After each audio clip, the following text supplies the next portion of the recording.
Hey everybody, we're back. Welcome to another episode of Coffee with Cody. We got Byron Horton here. We're in the mobile recording studio, aka the Wrangler, on the side of the road, and we're gonna BS a little bit about some whitetail and give you guys some updates and you know talk a This little. ep- this episode is actually kind of jam packed with a lot of notes, some hunting talk, some trail cam talk, some product talk. I think this is going to be a pretty good one for the listeners and very timely information. Yeah. I mean, and I think these have been pretty much fly by night with the, cup of coffee, good morning, I mean, and just kind of BSing. But, with the season right around the corner, and, I woke up this morning and I had a half boner when I walked out of the house because of the corn changing I, and the I knew cold it. temps. And I mean, everything is going on. So, I mean, it's getting there. You can feel it. It's in the air. People are getting ready to hit their openers. You're heading to Kentucky. I mean, September 15th is like here. So we wanted to do some notes and definitely touch base on some specifics for you guys looking to, put together some intel, heading out of state or hitting your home state for the September opener. Yeah, I think a lot of guys that are chomping at the bit, that may be traveling a little bit to get to a state that opens slightly before theirs. We're definitely going to throw a little bit of that at you. I know I plan to do it. Cody, you and I in the past have gone to Wisconsin, kind of that opening weekend and seen some stuff. And I know you've bounced around Missouri. So, yeah, the energy is definitely there. The social media, you can see more guys tuning into different stuff, getting their gear dialed. It's been awesome. Oh man, people are getting fired up. I tossed an antler picture out there the other day, and it got some pretty good feedback. And it's one of those things where, like, you see that time of year comes around, everybody's getting fired up, and um, yeah. So we'll dive in. I got my coffee here, so that's good. I'm set with that. And let's talk about real quick. Let's knock out a product update. So, um, very exciting.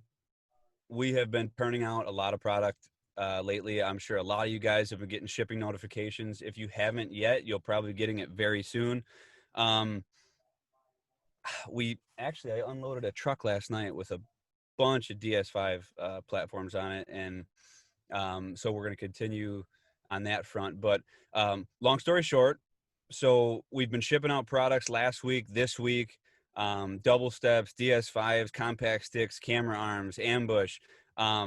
Still waiting on the long full length sticks. Those are due in, I think, tomorrow. But we made a big game plan change last minute, and we actually, due to all the headaches we've had prior to this with kind of assembly and shipping and just correlating with the facilities, we brought it all to Iowa. We brought it all back to the home base here, and Literally we've like been 20 yards from your front door. yes. So I mean, nothing's getting missed now. The stands are being, built by yours truly, the old man, the family. It's actually pretty cool looking at it. To whereas, when we started back with custom gear and launched the product line, it's always Lone Wolf's always been a family business, and we didn't really know where it was going to go, but we had different facilities set up around, and it was all going to be kind of piecemeal. Like, okay, this is shipping from here, that's shipping from there, and it was too many irons in the fire, and with all of our busy schedules, it was too hard to track that down. And now that we've brought it right to the home base, like, it is really cool. It's nostalgic feeling for me. It hits home deeply to see my girls running around, playing with the tree stand bolts and stuff. And my 5-year-old, it was her birthday yesterday, and she was building tree stand packets. She was taking the belts and taking the instructions and putting them in the Ziploc bag. And it's funny, I sent a picture to my sister, and my sister, like, sends back like like the tear face, like, dude, I remember those gruesome days when dad back in back in 88 would make her slave over these tree stand packets. And she's like, oh my God, I feel sorry for Lorraine. I'm like, no, she's having a blast. But that's the thing, man. I mean, back in the 90s, when I was growing up as a kid, that was it. I mean, my mom and my dad worked, and they had this tree stand shop that was in the backyard in the garage, and every one of us, me, my sisters, I think my brother too, we all have scars on our face, on our eyes, on our forehead, somewhere from falling on tree stand parts. Like, and it's just it's cool to look back and how I grew up, um, in the midst of that. Like, I didn't know what it was at that time, but it was like, oh, okay, mom and dad are in the garage, they're building tree stands, whatever. There's always that stuff. I grew up in about as hardcore of a whitetail hunting family as you could, I suppose.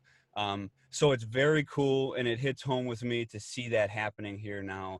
It's went from a garage uh, in Milwaukee, Wisconsin, to a barn in Bellevue, Iowa, and it's staying in the family. DeQuisto owned and operated, and it's really cool. So I thought you guys would appreciate that we're making efforts to even keep it more in house, and because there is a misconception. A lot of people think we are some Oh, huge corporate outfit, So it's kind of important to touch base on that. But along with that being said, I think you've seen, Byron. I think you probably got something in the mail thus far, but the finish on these new products, yeah.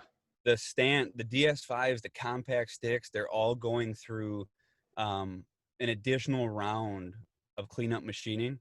So, and they're also getting engraved with Lone Wolf, made in the U.S. Like, so we have a whole nother couple processes along with our new hard coat anodizing, the titanium finish.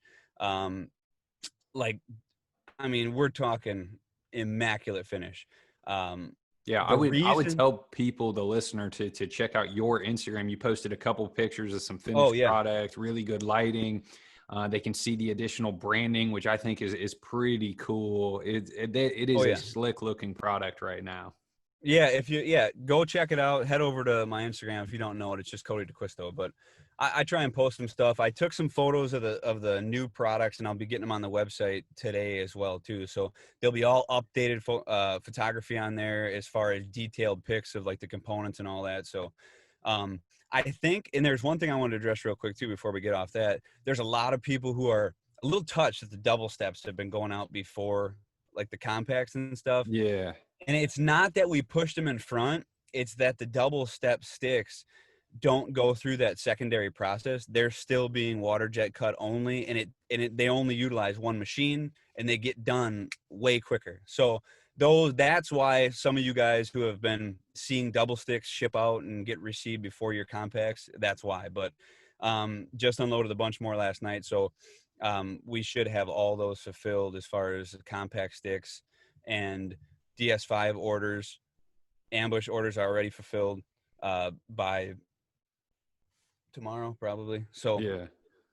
So yeah, so that's a quick little update, just kind of a cool thing to touch base on Now, and let you Cody, know. with the headquarters moved to literally 20 yards from your front door, a lot of that operation, I hear there is a new studio, a new that future podcasting media type studio that we that can then utilize to hopefully crank these out and kind of do some more of this kind of work on a regular basis. Yes, there is. So we're very excited about that too. So I've been working on that. Right in the shop there, we have a podcast studio full on. We just kind of we decked it out. We got it set up. We wanted, ever since we started the podcast, the goal was to have it be more of a video cast, and kind of go through. Well, it's all about talking whitetails, but we like the video aspect where you can connect with somebody. You can kind of, we're Italian. We're kind of emotional talkers, and through language, and it's nice to be able to see what's going on, and also dub in a lot more overlaid video and actual scenes of hunts, and dive into tactics and be able to throw those up there. So we'll have some really cool video coming for you guys from the studio with everything as far as little little mods we do to our hunting setups, little things we do, I guess, to be more efficient during the season, things I like versus things dad likes, maybe stuff that Byron might prefer, as long just on top of hunting footage and all that. So we're excited about that. We're hoping to kind of launch and restart those in October for the kickoff of the season and to go back to the video cast. So I'm looking forward to that as well. Couple little tidbits that we're gonna do too. We got a couple unique segments planned for the new video cast in the studio that I think you guys will like, and um so you'll have to stay tuned and kind of That's a look good for tease that. there. But That's a good tease yeah, there. Moving on to some of the new stuff that you wanted to mention. I know you've been testing that DS point five a lot. it Posted some man, pictures the other day. Talk to me about that bad boy. it's so cool to see the stand done, because the one that I was prototyping last year was a hacked up just piece of nothing. But it's really cool seeing it and knowing that, like, okay, that's exactly what I wanted. That's the same exact size. We did the little implementations, and just with how flawless. I didn't even want to, that stand I was taking pictures of, I didn't even want to put it on the tree. And I'm like, the finish is so like immaculate, and it's like, man, and that's another thing about the finish. It's, until you get your stand, you won't really understand. But this hammered titanium hard coat finish that we got here, it's like, and I get inquiries about this all the time. They're like, "Oh, is that a different color stand?" And then I post something else and like, "Oh, wait, are those sticks different color?" This color takes on the light differently. So in, like, when I went out yesterday morning, it was wet, it was early, it was dark, and the stands look so dark and charcoal and rich, and they got a deep gray hue to them. And then when the sun starts peeking out, they take on this lighter titanium look. And it's really cool because it provides and it like portrays this awesome looking camo. Like, so the stands on the tree and like light maybe coming through some of the branches, and you see like those lighter grays popping with the darker grays, and it's really awesome. And with how nice the finish is, it was just um, so it's just really cool seeing that. But I've been messing around with it a little bit more. The final production model, everything done up right. I mean, it's got the little bit smaller of an I-beam or center post. It's still got all the same leveling capabilities and features, but the seat's a little smaller. It's so awesome to look at and to feel the weight of that thing. I mean, that stand, um, and whether or not you're going to run the compact sticks or the new doubles or what, it is your lightest option. I mean, Oh yeah. 100% hands down. There's nothing out there in the industry that can even come close to comparing with this setup. And especially if you're like a saddle guy, or if you're just a straight up run and gun fiend, Hmm. and the DS5, the public land stand TM, that's the stand for you. I mean, it's what it's designed, it's what it was built for. The 1.0 is great, and that's an awesome option. But like, for you guys who are looking for the lightest weight stand, the most efficient system, um, that's it. And then you just have to make your choice of like, okay, what sticks do I want? Now we have that double option. The double step is nice too, because when the aiders are installed, there's actually a alignment port on the back of the beam, and those sticks sit and nest right into the beam, so those stack flush on the outside. Yeah, And I would tell guys that maybe aren't on the Mobile Hunters page, go over there, because like there has been 4 or 5 configurations posted of guys running, two on each side of the I-beam, stacking them all over the I-beam and folding like the cable aiders like under it. I sent you a video attaching it with a gear tie that was slick. Zach Robb is utilizing his J hooks. Like there are quite a bit of options and guys playing with it that are really dialed into how they're going to run some different gear. custom gear, man. Custom gear, man. It's cool to see the stuff take on. And I get my inbox is hammered. Hey, are you switching to the doubles? And I'm like, no. Hey, why aren't you switching to doubles? Because I'm not. Like, dude, that the way the sticks fold down, how they, and I only use two. Yeah. Now, that's the one thing somebody got me on, is they're like, well, you only put those two sticks now on one point of the stand, and you're Mr. like efficiency. Like, why do you want to take the extra time and have to split it up? And I'm Ah. like, that's a valid point, because I do only run two. So that right there will save me a step. but I'm still not doing it. I mean, like I just love those compact sticks and how they pivot down and how they full flush. And now with the extra attachment tabs too in the Hmm. stand grate, you don't even need the J hook if you don't want.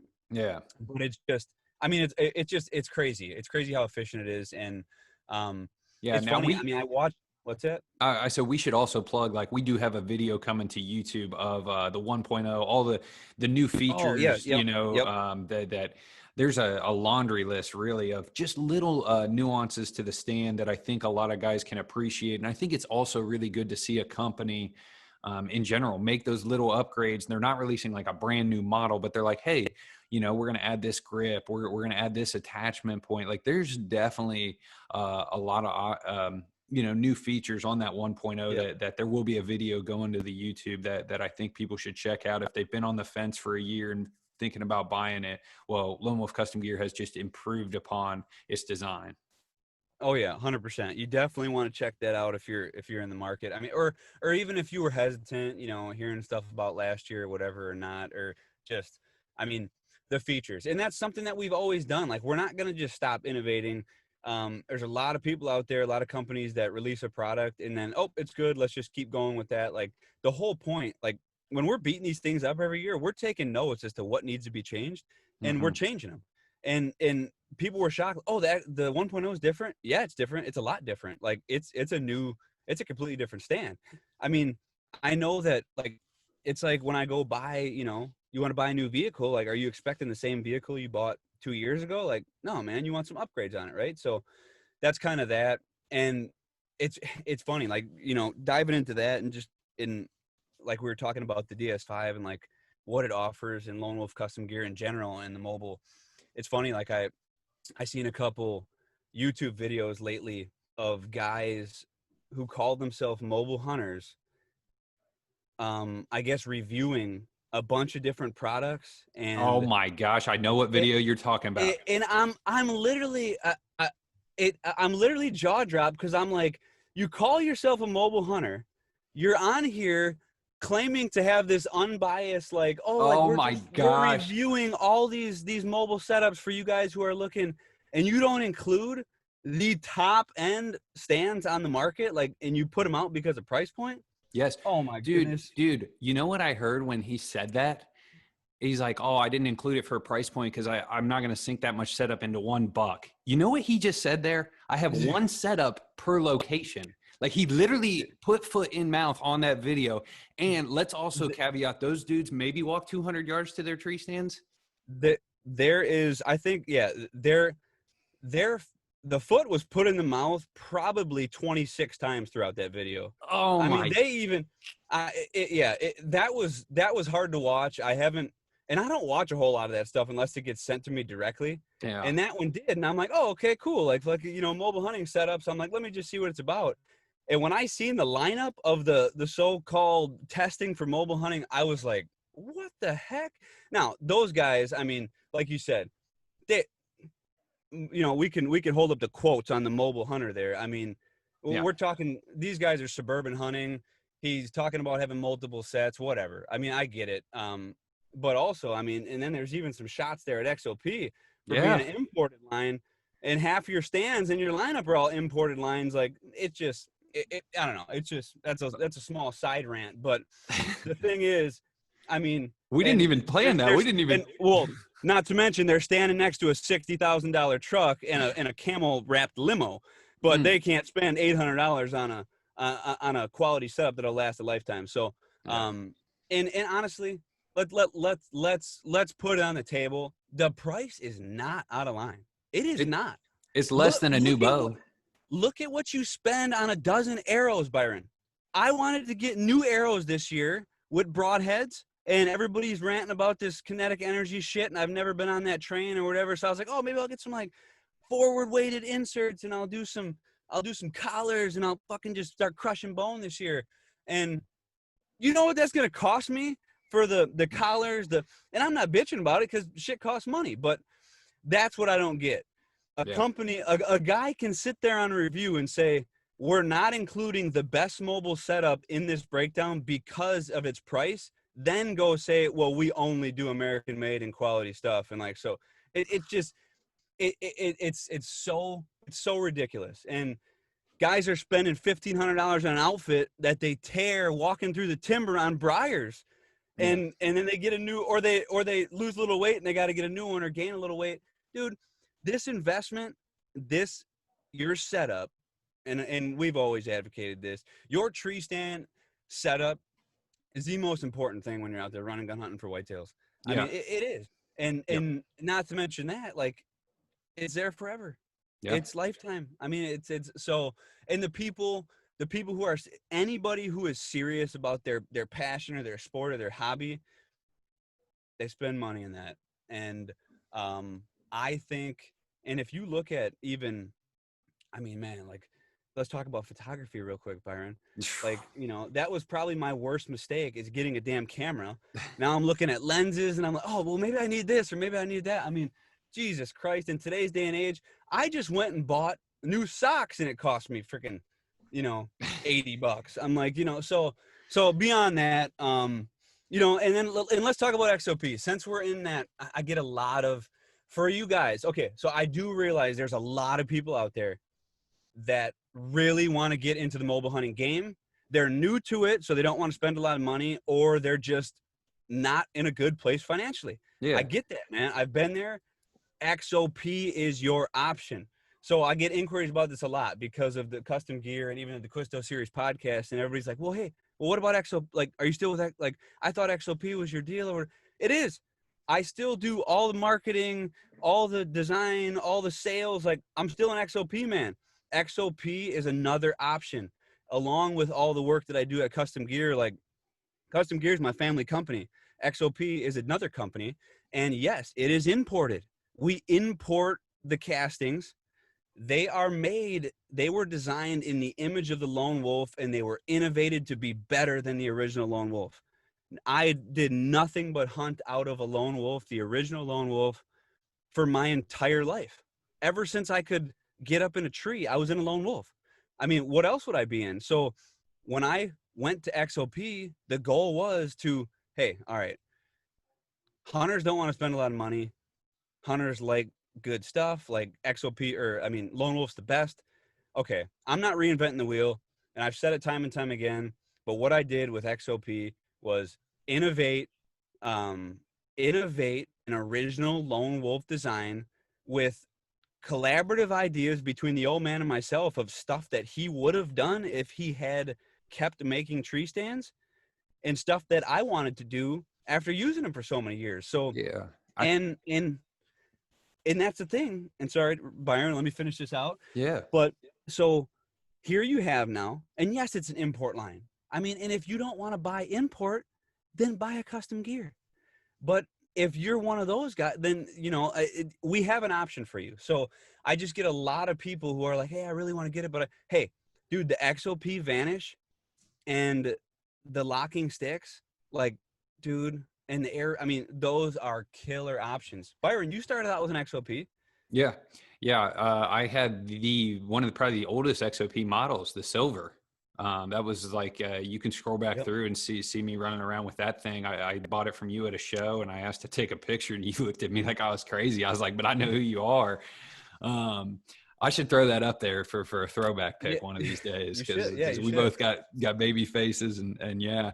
But no, I think you had mentioned XOP is this import line, and I think a lot of people think of it that way. But I think it's important to point out that the improvements that you have made to the original stuff that you were hunting with, and also the fact that you took XOP, the sticks and the stands, and almost looked at them in a system type fashion that we now see the Cadillac, obviously, with the Lone Wolf custom gear system. Because you can start to see some of that DeQuisto inspired design where the sticks locked into the Vanish XT from, that stands now 2 years removed from the lineup. But you could see that system starting to play in, and the fact the sticks locked together, the fact that the curved boot, more boot room from the tree, like there Dude, is quite a bit of improvement. No those tube as sticks. far as the I-beam is Yeah. concerned, so you can't, make a resonating type noise. The straps, we talk about this all the time, and it doesn't get talked about, but those straps that come with Lone Wolf Custom Gear and XOP are significantly better than the competitions. Yeah, I mean, it's little things that guys a lot of times they don't even really pick out and don't even really notice. But they're on both lines. I mean, now it's it's XOP, all the innovation that was done, and it was done with a goal in mind, and it was to get a quality product at an affordable price for that mobile hunter. Now, I mean, and that's the thing. Yes, XOP imports their castings. They're still all built. I mean, there's an Iowa-based company, a big Iowa-based company. They do some importing. They're still built, shipped. I mean, they employ U.S. people. I mean, like, it's important to know that just because like XOP is imported doesn't make it less quality. I mean, there's this stigma, and I get it if you don't want to buy import, but even XOP still comes with, lifetime warranty on all the cast components. The whole stand's cast, it's a lifetime warranty on your XOP stand. Like, and at $169 for a hang-on, Mm-hmm. fully cast aluminum that ain't gonna rust, tarnish on you, like a fully leveling seat platform, all the capabilities. It is just an awesome option. So for those of you who are looking to get into a mobile hunting setup and not break the bank, or maybe just gravitate into, just get your feet wet with this mobile hunting game, Yeah. go check out xopoutdoors.com. And I mean, shoot me a personal message if you got any questions. Go check out the website. I mean, right now we actually have some killer combo deals going on right now leading up into the openers in September. Like, I think you can get a Vanish in a 4-pack of the new Compact short two two-step steps. Yeah. sticks for, like, I think it's like, don't quote me, it's like No. $250 or This is where we something. tease it. Send people to the website for the Yeah, price. go check out the website and you'll find out. But that right there is you are set up, ready to rock. Even the XOP transport brackets, it's a unique feature to XOP and XOP only. The sticks lock into these brackets. You can use them to ascend up a tree with ease, and it's just so check that out. There's a lot of good stuff there. I get a lot of people that inquire about that, so I wanted to touch base on that and just let everybody know. Oh, and there's my phone going off. And let It's all right. everybody know that, there is that option. Or even too, you may be mobile hunting, but you got a lot of, you want to set up some permanent setups. You got a couple private farms. You want to toss a stand on your home base and not break the bank for something permanent that's going to sit out there, but that will last a Yeah. long time. So that's a good option to look into. Yeah. Um, yeah, I mean, with that being said, I think so. With that being said, let's go ahead and let's talk about some September hunting, and let's talk about kind of gravitating into. Actually, know what? I'm gonna rewind just a tad bit. All right. We're allowed to do this. Yes, we are. We are. So before we get into September, I just wanted to throw a little sizzle out there and get everybody stirring on a couple new products in the pipeline. Ooh, this The is wolf, this is breaking news. the wolf pack. I know we kind of teased it. People that are close to us or like follow Lone Wolf Custom Gear closely, we've been talking about a pack designed, and we weren't sure when it was going to get around. We're really trying to push that for this fall, and we're going to be releasing some teases and some information on that pack very soon. Now, this is a pack designed in your typical Lone Wolf Custom Gear fashion. Um, it's a Swiss Army knife, man. I mean, it's a pack designed specifically for your mobile whitetail hunter. It integrates with the DeQuisto series stands. It has all the features you want when mobile hunting. It's lightweight. It's small. It has some patented stuff that we've been working on. It's just a really cool collaboration. I'm a pack nut, and actually, when we started doing the pack design, I didn't even want to be involved with it because my mind just spins so crazy. I was like, like I just, Dude, there's so many things I want in a pack. I see you with a new bag every ATA and then Dude. you'll come to I'm Ohio and then I'll come out to the farm. Like, dude, you're a I'm pack just guy. I'm just super weird about packs and like I love compartments, I love components. Like I like things. Maybe it's the OCD that I got coming through a little bit, but I like things with a purpose, right? Hmm. So after going through the last couple revision rounds of this pack, like I've been getting more excited and more excited. Like every time we get a sample back, it's like, oh no, let's add this or let's do that. Oh yeah, well when we're going up a tree, we can reach around and use this, or oh now we got this. Okay, yeah, that's probably patentable. So I think you guys will be jacked about this, and so I just wanted to drop that teaser. So that's coming. Just keep an eye out for that, and um, it's some pretty cool stuff. Nice. Nice. Yeah. That's you heard it here first, Yeah, folks. yeah.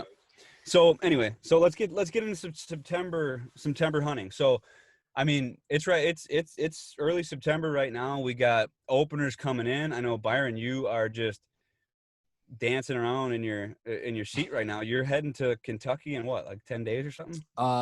Next Friday. So hopefully we get this out ASAP, literally a weekish. My buddy Andy's headed down there on Tuesday. I know a lot of guys will be in Kentucky this weekend for the openers, and then even like some of those states like Wisconsin, Missouri, they're a weekish out. Yep. So a lot of Midwest hunters are going to be out there really soon, really. Everybody's asking me like, hey, where are you going for September? Where or are you going to Wisconsin? Are you doing this or why aren't you doing that? Or because I made a post about like, oh, October can't come soon enough, and they're like, well, what the hell? Why aren't you hunting in September? And I did have a hunt planned in September, and it now got canceled due to just all this shit going on. Bringing the headquarters here, just a lot of Yeah. work to be done. So, just really trying to. So there you go. I've put my killing on the back burner. Where were you going to go? I was going to North Dakota. Okay, I do. Okay, I kind of remember one conversation that you Yeah, were and flirting with that and idea. I've the only time I've ever been in North Dakota was when I went to the Shields corporate headquarters for meetings, for tree stand meetings, and I don't know shit about North Dakota, but I was gonna go somewhere, get on a big piece of ground and go kill a buck very Okay. quickly. Like that was my game plan, and I've actually been really contemplated just hopping across the river to Wisconsin, if I can, if I have the time. But I love hunting September, man. I used to hunt September more. I hate it and I love it. I was It's gonna like say, it's a love hate for me. I like it because the deer are super patternable and they're very easy to kill. I think that early it sucks with the heat and the bugs and I mean, honestly, mosquitoes keep me out of September hunting dude, the more than snakes, snake. Yeah, see, snakes. and me, I'm sheltered, man. Like I'm like a tri-state area. Like we don't have that shit over here. Like I mean, the occasional bull snake here in Iowa or whatever. But yeah, that actually, to tell you the truth, when I was hunting early in Kansas, that freaked me out, man, a little bit. I actually went a few years back with a buddy of mine. We both went to Kansas for opener. Hot as balls, man. We end up I ended up getting close to a good one, but my buddy ended up filling with a good like 148 Nice. on just this sliver of ground that we found. I mean, we got permission on like an 80-acre chunk, and then after going to see this 80-acre chunk, there was like absolutely no woods, and I've never been to Kansas before, and I'm like, well, I'm not hunting a piece with no timber, like and there was deer on there, but I was just like, oh, screw this. So we went poking around, and we found this another little sliver of ground, like 14 acres, had a nice little. It was dropping into a deep valley of timber, and I knew deer would be coming out of there, and there was a beat trail, actually crossing the road. Like the roadways were just hammered over there. So we were hunting close to the road. And when I say road, like this place that we were at was like, I mean, there's like nothing there. It's like Kansas, I it's think, like, is the lowest population density dude, state it in the U.S. it was or just one it of. was weird. It was weird, man. It was like not weird. It was cool, but like it was it, when I explain it, it's like a tic-tac-toe board. Like if I look from up, it's like I'm looking at, or maybe no, a checkers board, right? Just roads that literally are making squares Perfect 90 for degrees. as long as you can see, just open stuff. I actually have, for those who don't know, I got this like little moped, and I actually had, so I got a moped with a drive-on little trailer, um, and I literally was like driving a couple miles, like parking, popping the moped off, and just dipping down these and just glass and stuff and seeing what I could see, to try and find a piece of ground. But we ended up finding like a 12-acre piece. It was not big by any means, but we ended up getting it done off there. But long story short, the spiders. We went tracking that deer after dark, and we went into that thick timber stuff in this little creek bottom. Dude, there was spiders the size of my freaking palm in there. I mean, Oh. and bugs. It was nasty. Not that I'm scared of spiders or anything, because I'm a man. but but anyway, I mean, just that's one thing you deal with early. Chiggers down there, Oh, I got a ticks. case of I them mean, right now. dude, it sucks, man. It's so much nicer when you get like a frost or whatever, and the wind out there sucks too. It's like windy as shit. Like, I remember I was shooting my bow out there, and I was like, "Hey, man, when the wind, we gonna like let's wait till the wind dies down." And the dude from down there was like, "The wind ain't ever gonna die down. Like, this is a calm day. There's nothing out there to block the trees." But anyway, um, yeah. So snakes, that's a good point. But that's what Well, keeps me out of the timber mostly.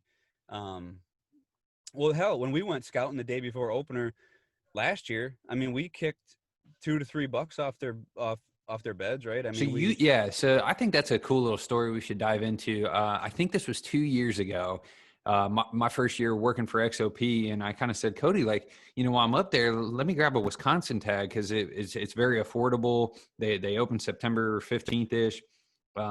So me, you, and your buddy Josh, we kind of picked a few pieces to pop around and drove up there for a half day. I think the day it opened or whatever to do some scouting and poking around. And guys, let me tell you one thing I definitely learned from Cody, just in this one day in the timber scouting early season is the pace at which he scouts. Not obviously Cody's a gym guy, he works out, but like he was like, I mean, I want to see like a lot of this piece. We got to like put boots to ground. And like I was leading the pack. We came up this bluff, and then he just passed me, and me and Josh never saw him for the next 2 hours yeah. because he was gone. But you ended up jumping a buck, and then Josh and I ran into another buck that was kind of that tweener shooter. None of us had a bow, but like we did lay eyes on 2 racks that day between two of us. And I guess talk to me, Cody. What is your concept when you get to a piece September 15th? Never been there before. Why were you just like, boom? I need to lay it down. And that's the thing, man. The biggest piece of advice I can give anybody, especially going on so we looked and we narrowed it down, and we picked out 3 chunks of public. They were Mm, all like, I mean, there were a few hundred acres. One was bigger, but like we narrowed down our pieces that we wanted to look at. So this was about, like, in my mind, the first step is about getting intel, and that's it. Like I don't want to, pussyfoot around that. Like I just want to get in there. I want to see the place. I want to see what it's like walking it, how I'm going to get to certain areas of the property. I want to find the deer. I want to find the sign. I want to find the deer. Because you can look at a freaking topo map all you want. And that's what we did at first. mm-hmm, I mean, we looked at this. I was looking like, okay, where can I access this? What can I do this? And the access on that one piece was shit. I mean, mm-hmm. I knew. So I turn and burn through ground. I don't sit there. I don't like handhold.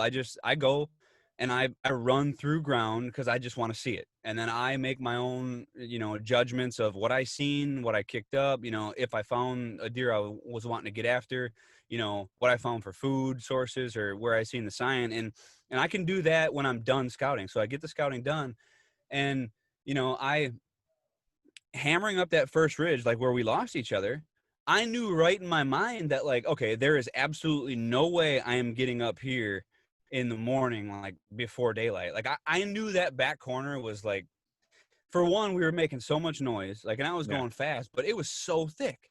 yeah. Like, and so I'm thinking like, okay, is there a way I can get around this? I was just looking for things to break. I was looking for, um, you know, uh, entry paths and whatnot. And I actually ended up getting right behind a buck, and he was bedded on a ridge, one of the steeper ridges. And it was actually the one spot that I probably would have went if I would have hunted, if I would have chose to go back and hunt that piece. Now the deer was smaller than I wanted to get after. I mean, it was probably like 130 inches, but, um, I just kicked him out of there and kept going, which I would have done the same thing if he was 180. I wouldn't have stood there. I would have just left, came back with my stand and killed him, or tried to kill him, or made an attempt, um and so I guess, like I said, my biggest thing that I think people, we were going in there, no intel in any other way other than seeing something on an aerial. Like, you got to put boots on the ground and just at least see what's going on. Yeah. I mean, and that may have changed if you were like, oh, Cody, I hunted this place last year, and this is a good draw right here, and I know that deer funnel through here, and this is where all these people. I would have took that into account, and I would have probably maybe looked at the piece that you looked at a part you wouldn't have gave me intel for. So that, like, going in straight blind, that's what I'm trying to do. I want to make sure that when I go in there and hunt, I'm not wasting my time, and I want to get where the deer are. So that was kind of the mission behind there. Yeah. And the other piece you liked a little more, it was a big piece, and it had a couple access trails, but like you could also still get away from people, is what I felt. You could take those access trails and then divert a lot of different habitats. I scouted that piece the next day. I kicked a deer up, could not lay eyes on if it was a rack or not. But yeah, like I do think the pace shocked me initially, and I really think it was just like, get as much of that ground covered as you can in daylight, because that's obviously a limited aspect. To back up, if you did go to South Dakota, do you want to spend 5 minutes here and give us a cliff notes of what you would have done from picking a piece to I got to think a similar approach as far as boots to ground during that piece, but like, what would you maybe keyed in on? Would you have looked at water? Would you looked at beans, alfalfa? Can you speak to that for 5 minutes?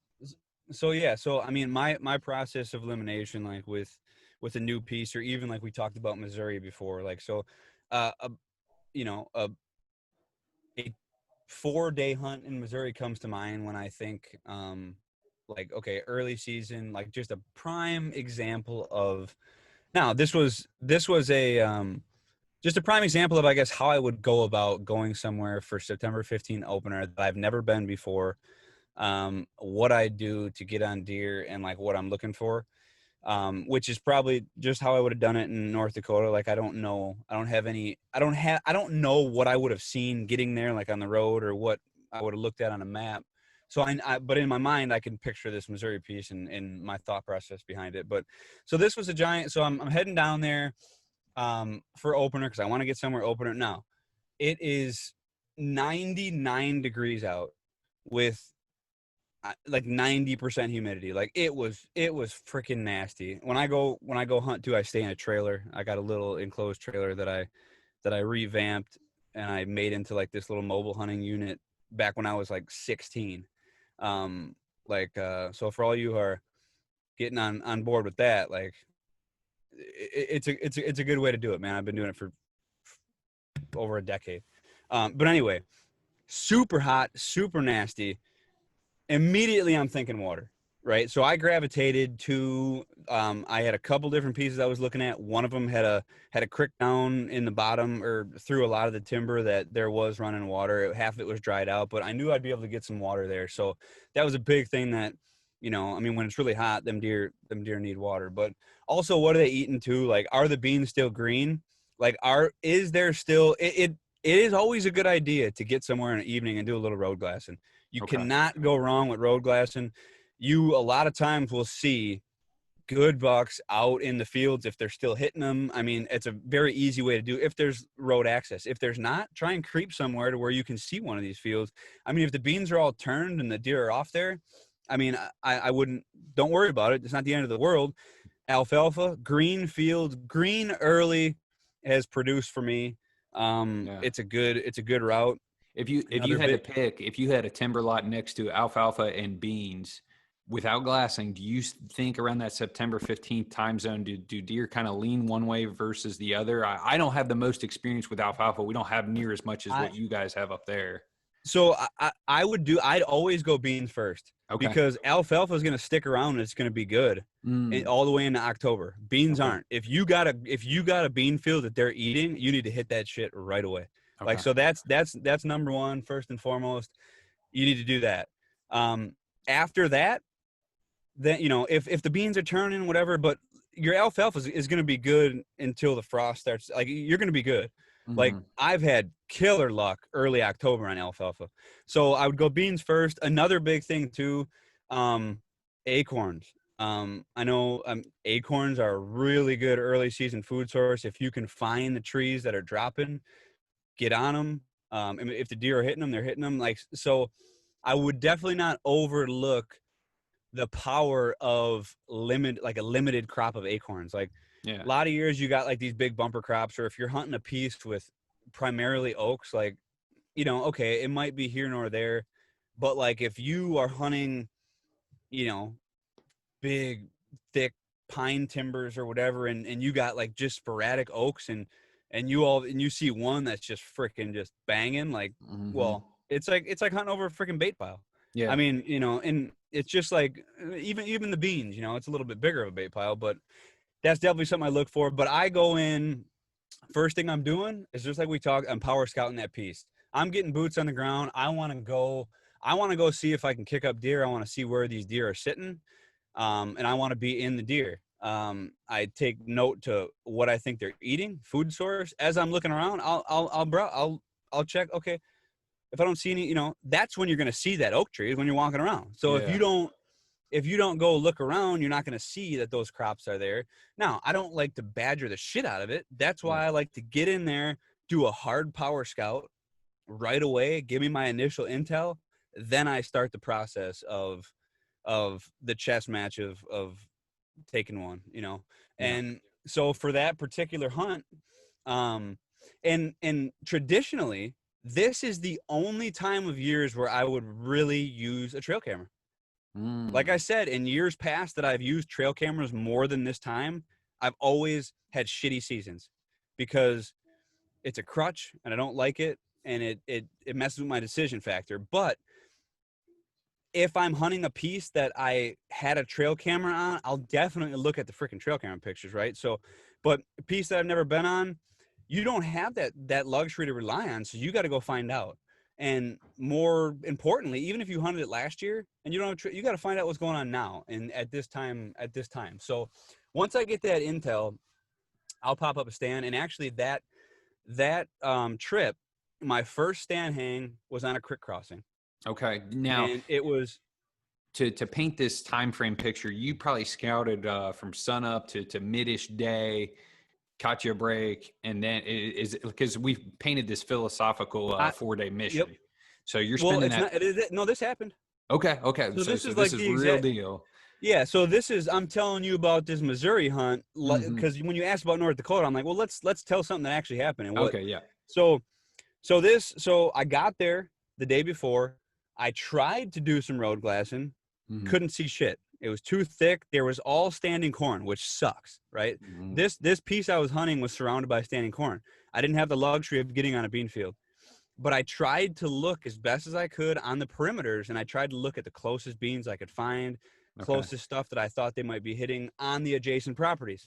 On the south end of this farm, I seen there was a bean field. I couldn't access it. I couldn't go look at it. It was private, but I was just taking on a little faith that maybe they were still coming out to that bean field. So I knew I wanted to focus on the south end of the farm, but I also wanted to look at the whole thing. Hmm. So I set out. Then the next day, the season didn't open yet. Or no,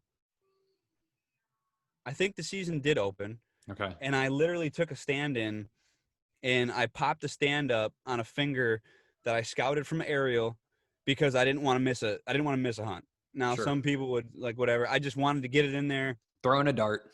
Exactly. So I popped the stand up, and I seen a couple does got eaten alive by mosquitoes and contemplated leaving. I was like, oh my God, this is the worst. This is hell. So I popped down. I went looking at the property. I power scouted for like maybe 20 minutes. Okay. And now this is another. And I went looking to hug the south end. I didn't need to look any further than what I found at this creek crossing. Hmm. So and I was like, okay, well, traditionally I'd like to see the entire property. Well, I didn't this time because I was like, oh shit, well, why? I'm not going to pass this up. The season's here now. Boom. So I hung my first stand on a creek crossing. This was probably a What few made you? hundred yards. Yeah. What? What are you going to describe? What made you say, "Boom! I got to hang a stand here"? This is. It was a logical transit, like knowing the exploded view now, knowing that I had beans to my south, and knowing that I had big timber to the left and a lot of standing corn where I think these deer were actually living.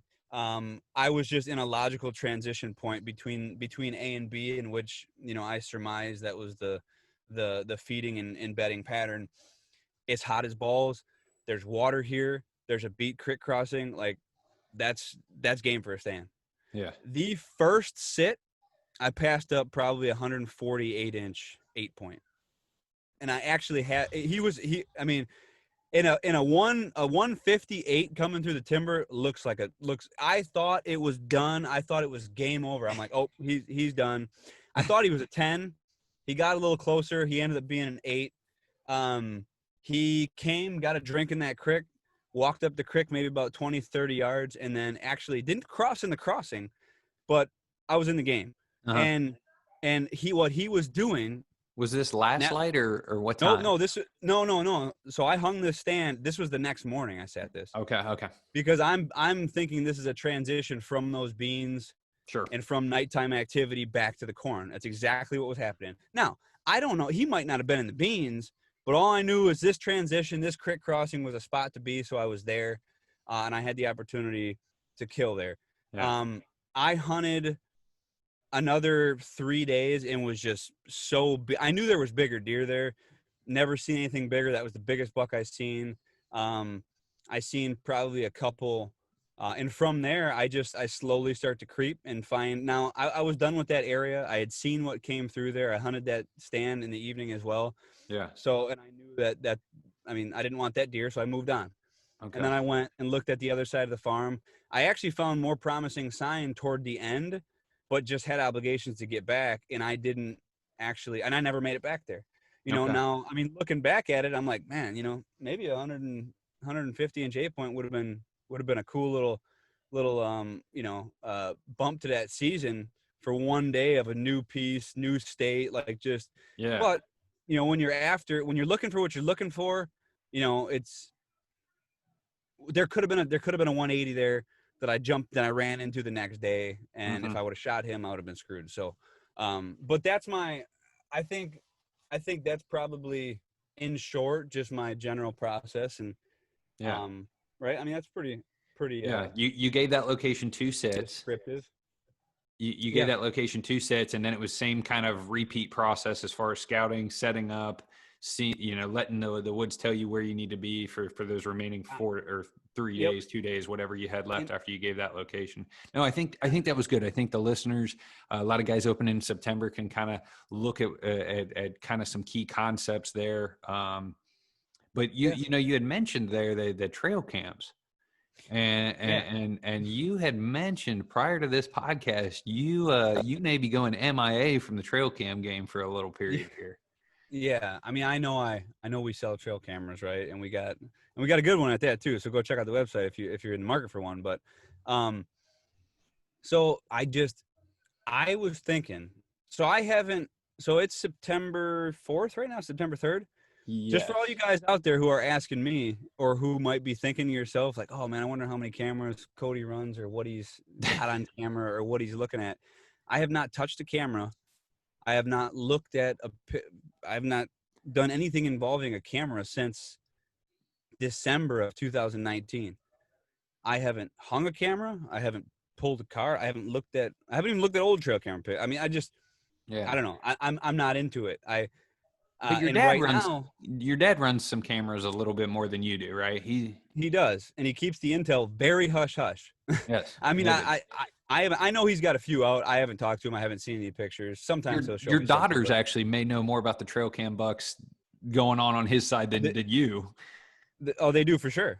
There is absolutely, dude. It's cutthroat out here, man. It's it's whatever he's got on those cameras. I don't know anything about it. But to tell you the truth, Byron, this is where this is going.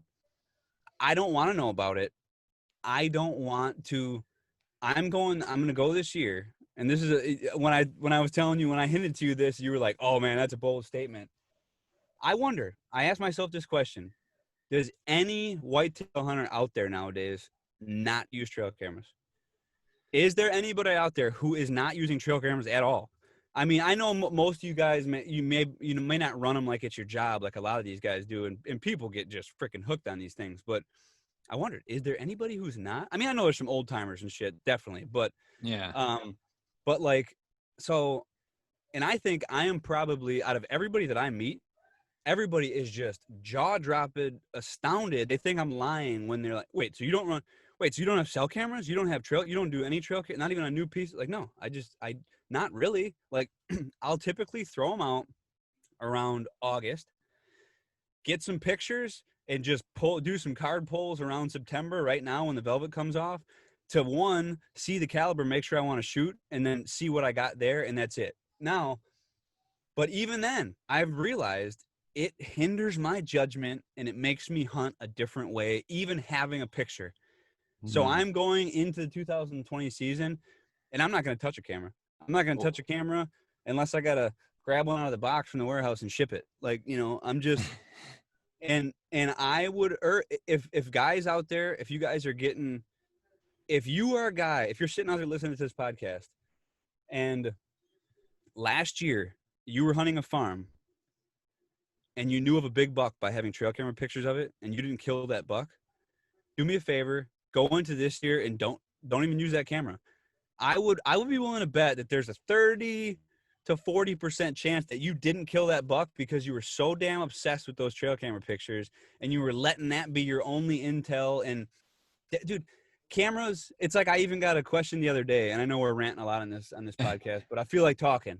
yeah. Um, I got a question the other day, and they were like, "Hey, man, what do you think about that new rule that Pope and Young or Boone and Yeah. Crockett or whatever placed about cell cameras? Like, oh, like what do you think about that?" And I was like, "What rule? Like, I don't know. I don't stay up with that." And he's like, "Oh, well, they made it like you can't if you have cell camera pictures of a buck, like it's not legit or like it won't count." Yeah. And like, oh, like, and what do you think about that? I'm like, I don't care. I'm like, I've never ran a cell camera once.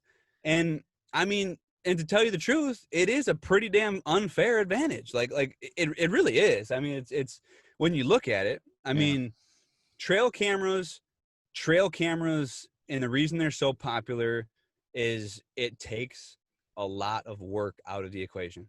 They do. Now with cell cameras, There's no you're there's no work at all. Like, I mean, I've literally hunted with people who were just chilling out at home, waiting for their cell camera to buzz for them to go in the woods. Like, I mean, it's just one of those things where like, yeah, whatever. Everybody's doing what they want to do, and if you're getting it done, you're getting it done. And my hat's off to you. I don't care.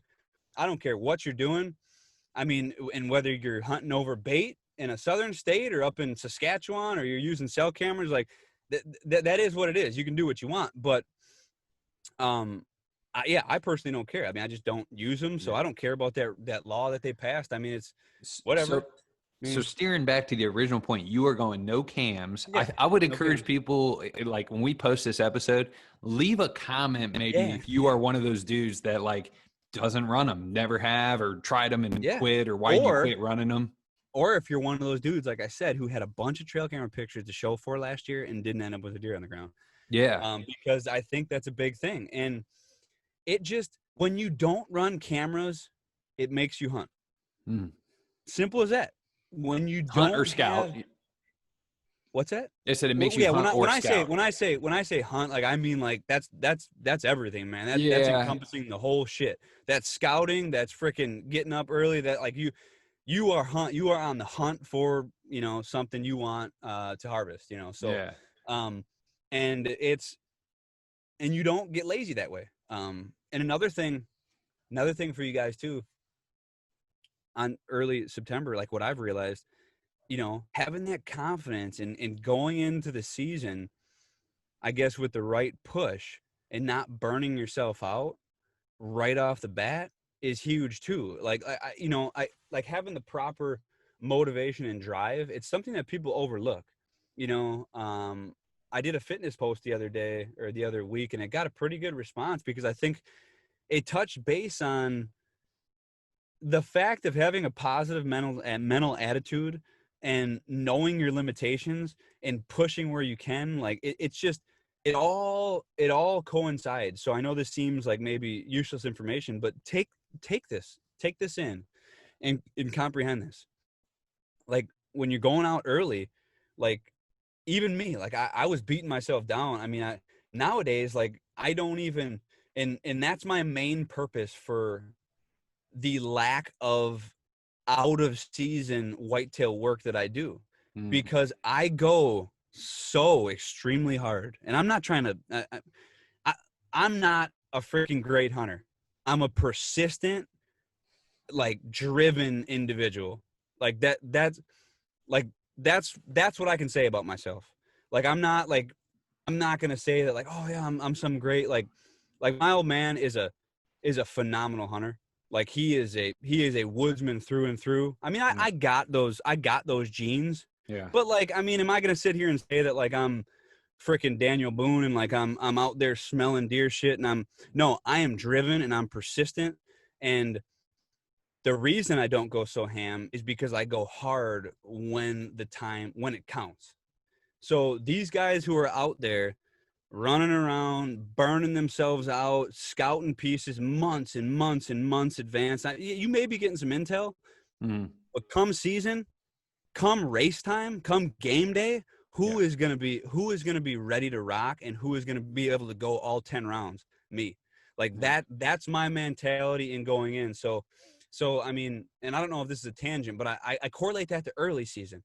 Like it's not always about jumping somewhere because you can jump somewhere. We talked about this too. Be smart.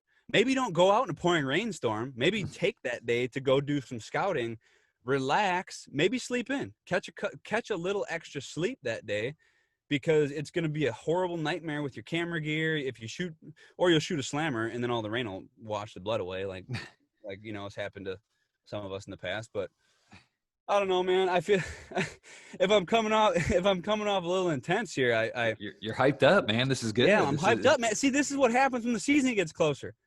I'm getting jacked up, man. I mean, I am that dude. I'm that racehorse, man, and I yeah. haven't exercised, and the gate ain't open yet, but I'm ready. I'm ready to rock. So, um, it's just it's man.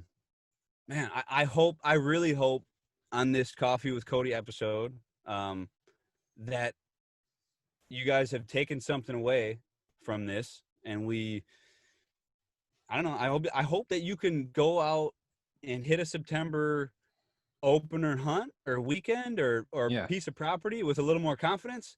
Um, I mean, and if not, like, I'm sorry. Yeah, yeah, but the chase for most of us is right around the corner if you don't have a September opener. And um, I think this was a good episode, man. I think a lot of things from product update to a little bit of detail on the new stuff, a teaser.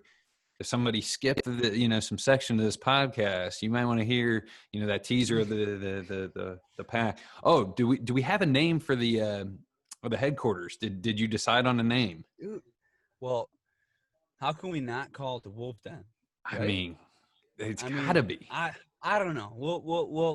We'll stew on that a little bit, um like the DS5. We don't want another process with that where it takes so long. It's like when you have a kid and you're like, oh, we don't know what to name it yet, and then it goes a couple weeks and everybody's like, you haven't named your kid yet. So, but I don't know. We'll see. We'll keep that up for debate, or All we just right, call it the man. Wolf Den, man. Yeah, I like the Wolf Den, and if that name doesn't get used, maybe you call that the studio portion is the Wolf Den. But Oh, Cody, for sure. any final wrap up thoughts for guys out there, customers, the hunting community? Um, no, I don't know, man. I just hey, here's the thing. Thank you to everybody on Mobile Hunters United. Like I said, we talked about this earlier. We are going to really start to get more. I know we've been saying this a lot, but we're going to get more frequent with these episodes, dive into more detailed topics. I feel like we did a good job today of diving into a detailed topic that is really in the here and now of what people want to know. Yeah. So we're really going to try and do that more. So if you have questions, don't be afraid to go on Mobile Hunters, tag myself, tag the old man. Um, tag Byron, tag the company, post your questions. I mean, like, and we'll hit those on future podcasts, or, Yeah. the more we hear about those certain things that people want more information on is what we'll touch base on and what we'll hit. So we plan on doing just like we did kind of last year. And last year it was a little bit more vague. It was like, okay, October hunting, November hunting. Well, we're going to get a little bit more into detail now with these coming episodes, of like what we're really doing. Side note, I will be doing a video, little, nothing fancy. I'm not Byron Horton. So a little video in season sort of series on what I'm doing. I've been telling myself, I told Byron I was going to do this 2 years ago, then last year. I will be filming myself on a daily basis. It's going to be very raw. Get ready for some swear words and some, I mean, but like, follow along on my Instagram. You'll get a better idea of what I'm doing on a day-to-day basis, whether I'm hunting my private farms, a public piece. Maybe I go meet up with Byron and we hunt somewhere. We go scout September, like we go scout a Wisconsin piece like we did last time. I'm going to do a better job, and I'm going to document that stuff, and really, and so is Dad. Dad's going to do a lot of that too. And we're going to put that and more into the podcast segments, and I'm going to funnel mine more into the social media. But just so you can kind of see the decision making and thought process behind mobile hunting every day, hanging stands every sit, because it gets to be a grind. And the whole reason we started the podcast, and why I even started coming on social media a couple years ago, was just to spread the word. And I get a lot of inquiries. So if you want to follow along, go check that out. Just check out my Instagram page. It's Cody_DeQuisto. So, and we'll post a lot of that to the custom gear stories as well.